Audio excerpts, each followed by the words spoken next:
저는 에이스 이등병이었습니다. 군악대에 저를 포함한 동기가 4명이 있었는데 그 중에서 저는 선임들에게 가장 이쁨을 받는 이등병이었습니다.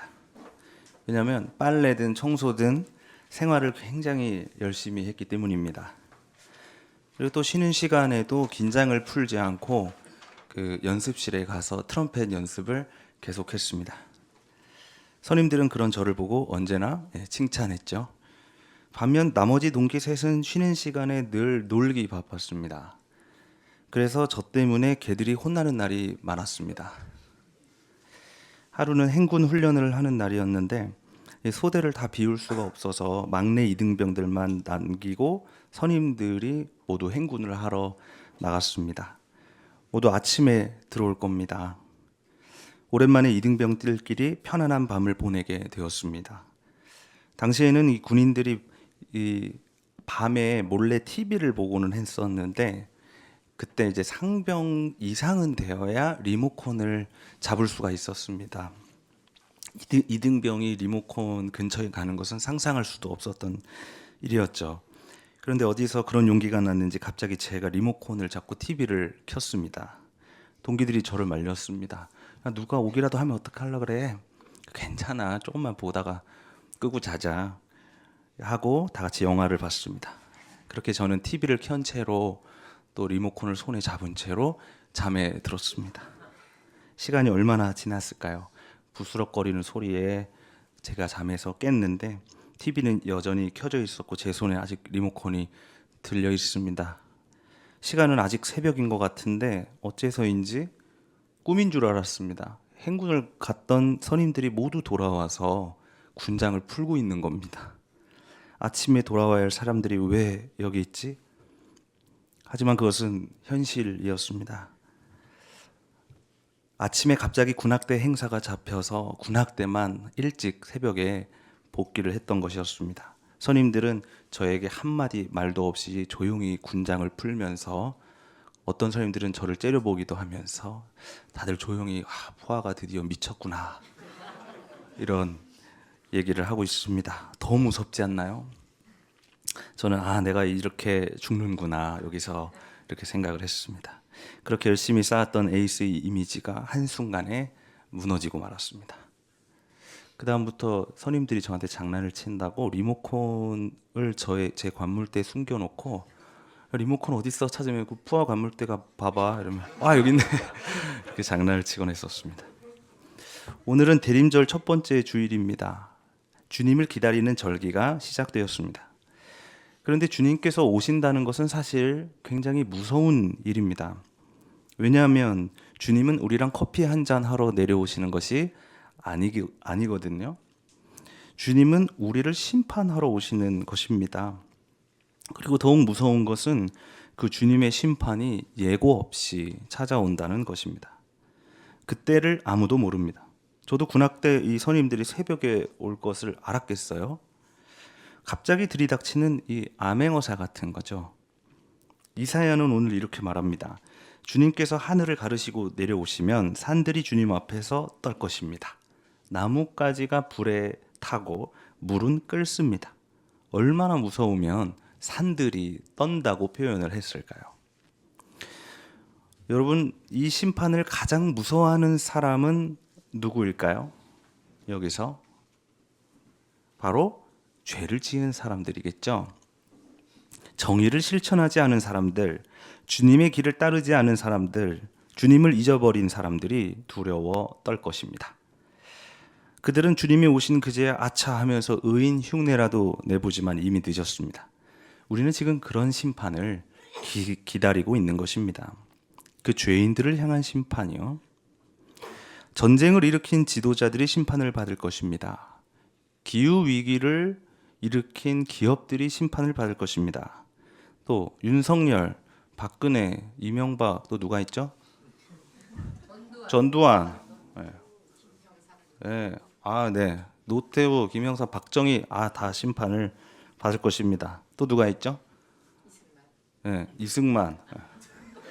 또 많네요. 국민의힘도 있습니다. 국민의힘 심판받을 겁니다. 국민의힘 의원들과 당원들이 심판받을 것입니다. 재벌들이 심판받을 것입니다. 또 누가 있죠? 또 저기 대형교회도 있습니다. 명성교회도 심판받을 거고 순복음교회도 심판받을 겁니다. 새민족교회는 걱정하지 마세요. 우리가 이렇게 생각할 때 주님께서 우리에게 이렇게 말씀하십니다. 너네도 일로 와. 이사야는 심판의 원인을 저들이 아니라 우리라고 했습니다. 우리는 부정한 자와 같고 우리의 모든 의는 더러운 옷과 같습니다. 아무도 주님의 이름을 부르지 않았습니다. 주님을 굳게 의지하려고 하는 분발하는 사람도 없었습니다.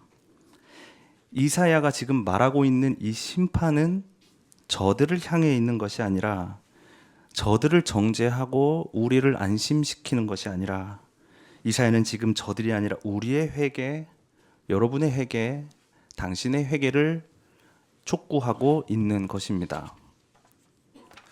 오늘 우리는 서신서로 고린도 전서를 읽었는데요. 고린도 교회가 어떤 교회입니까? 이 분열과 다툼이 있었던 교회입니다.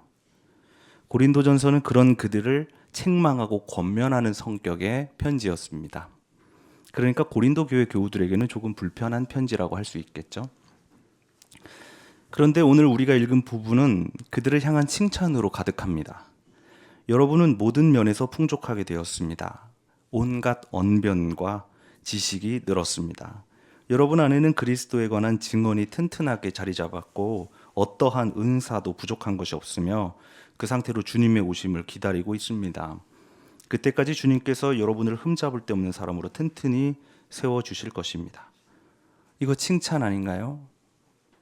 책망하는 편지라면서요. 그것은 바로 이것이 편지의 앞부분이기 때문입니다.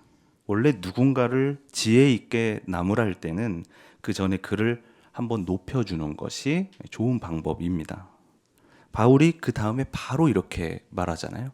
그런데 여러분 가운데 분쟁과 분열이 있다는 소식을 들었습니다.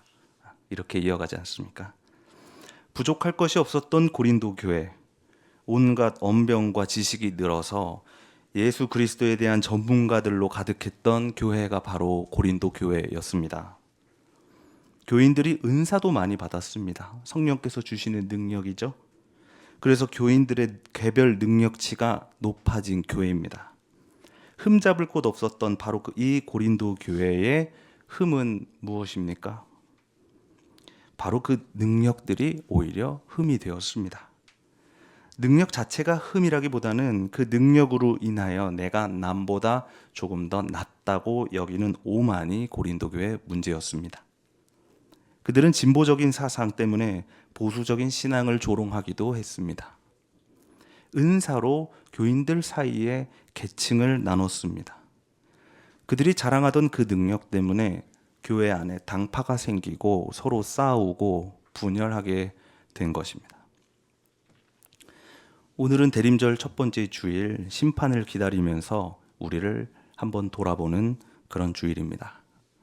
그래서 오늘은 새민족교회, 독재 시절 떳떳하게 신앙을 지켰던 그 교회, 진보적인 신학과 사회의식 덕분에 온갖 언변과 지식이 풍족해진 그 교회, 요즘 청년들로부터 사막의 오아시스라는 칭찬을 듣고 이런 교회를 지켜주어서 참 고맙다는 인사를 듣는 그 교회, 바로 그 흠없는 새민족 교회가 스스로를 솔직하게 돌아보고 회개하는 날입니다. 오늘 예수께서 말씀하십니다. 그날과 그때는 아무도 모른다. 어떤 집주인이 여행을 가게 된다면 그는 종들에게 이 집을 돌볼 권한을 넘겨주고 당부하고 떠날 것이다. 또 문지기에는 늘 깨어있으라는 당부와 함께 떠날 것이다. 그러므로 너희는 주인이 언제 올지 모르니 잠들지 말고 늘 깨어있어라. 깨어있으라는 말은 늘 준비되어 있으라는 말입니다. 새민족교회는 준비되어 있습니까? 언제 주님을 만나도 떳떳하고 의로운 교회로 지금 남아 있습니까? 우리는 여기서 아니라고 대답해야 합니다. 왜냐하면 그래야지만 우리가 정말 떳떳하고 의로운 길로 나아갈 수 있기 때문입니다. 새민족교회는 평등한 공동체입니까? 아닙니다. 곳곳에 아직도 불평등이 남아 있습니다. 그러니 우리는 더욱 평등한 교회가 되고 싶습니다. 새민족교회는 혐오와 차별로부터 안전한 교회입니까? 아닙니다. 우리도 모르게 그런 죄를 아직도 짓기도 합니다. 그러나 정말 누구에게나 안전한 교회가 되고 싶습니다. 새민족교회는 고난받는 이웃의 곁을 늘 지킵니까? 아닙니다. 우리가 놓친 사람들이 얼마나 많은데요. 그러나 우리 교회가 더 많은 일들을 품고 더 큰 일을 행하길 바랍니다.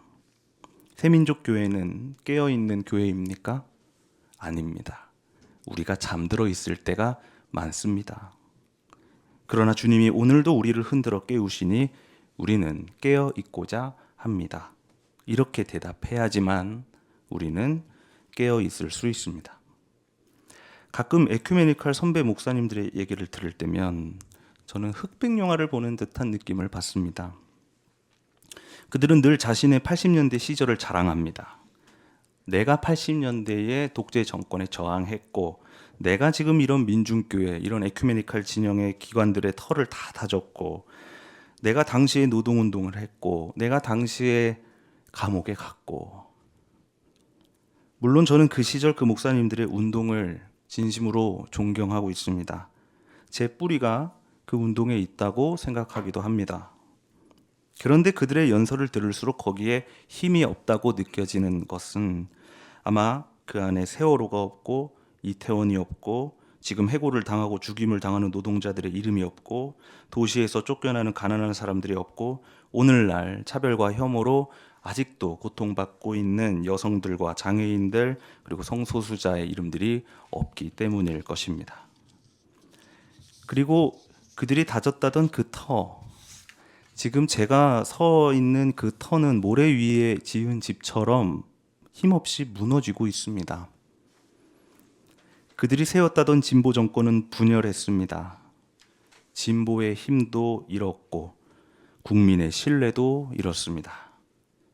오늘의 운동을 하고 오늘의 목회를 하는 후배 목사의 고민은 아는지 모르는지, 이 시대 청년들의 아픔은 진짜 아는지 모르는지, 저에게 짜장면 한 그릇 사준 적도 없으면서 너 이제 이리 와서 후배 노릇 하라는 그 목사님들을 보고 있자면 그들이 지금 잠들어 있다는 생각을 합니다.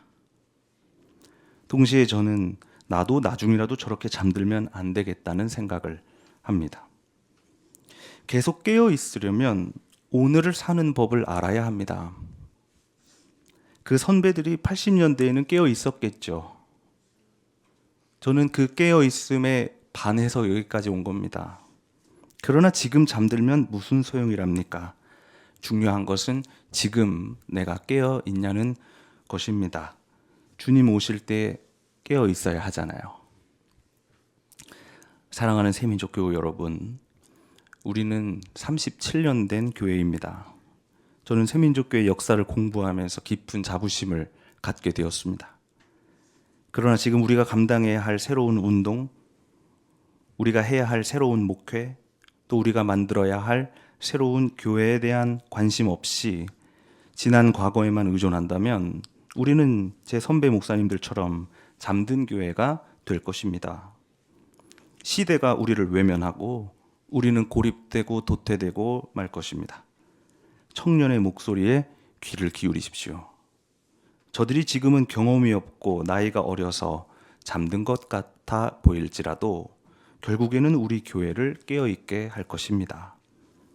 과거가 아니라 오늘날 세상 안에서 주님의 뜻을 발견하십시오.